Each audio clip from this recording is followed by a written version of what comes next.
భూమి ఉదయాన్నే శరత్చంద్ర ఇంటికి వస్తుంది. ఎందుకు వచ్చావని చెప్పి శరత్చంద్ర భూమి మీద మండిపడుతూ ఉంటే, మా నాన్నతో మాట్లాడటానికి వచ్చానని చెప్పి భూమి అంటూ ఉంటుంది. నన్ను అలా పిలవకు, నీకు నాకు మధ్య ఎటువంటి బంధం లేదు అని చెప్పి శరత్చంద్ర అంటూ ఉంటాడు.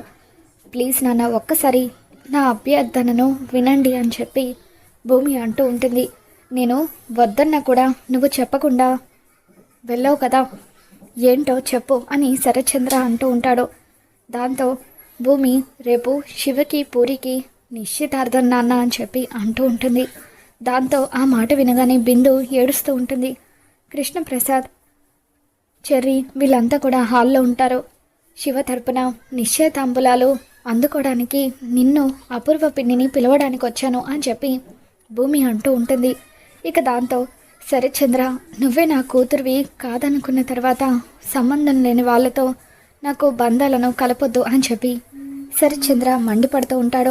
ఆ నిశ్చితార్థానికి నేను రావట్లేదు, మర్యాదగా ఇక్కడి నుండి వెళ్ళిపో అని చెప్పి శరత్చంద్ర మండిపడుతూ ఉంటే అప్పుడే అపూర్వ ఇంట్లోకి వస్తూ ఉంటుంది.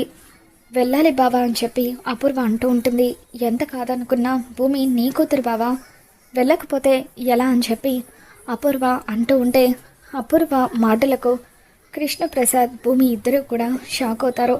ఆ తర్వాత అపూర్వ చెప్పిందన్న కారణంతో శరత్చంద్ర, రేపు నేను ఆ నిశ్చితార్థానికి వస్తున్నాను, నువ్వు పిలిచావని కాదు, అపూర్వ చెప్పింది కాబట్టి అని చెప్పి అంటూ ఉంటే ఇకప్పుడు కృష్ణప్రసాద్ అపూర్వ ఏదో ప్లాన్తోనే శరత్చంద్రను ఒప్పించిందని అర్థం చేసుకొని తన వైపు సీరియస్గా చూస్తూ ఉంటే భూమి మాత్రం శరత్చంద్ర అపూర్వ ఇద్దరు వస్తున్నందుకు ఎంతో ఆనందపడుతూ ఉంటుంది.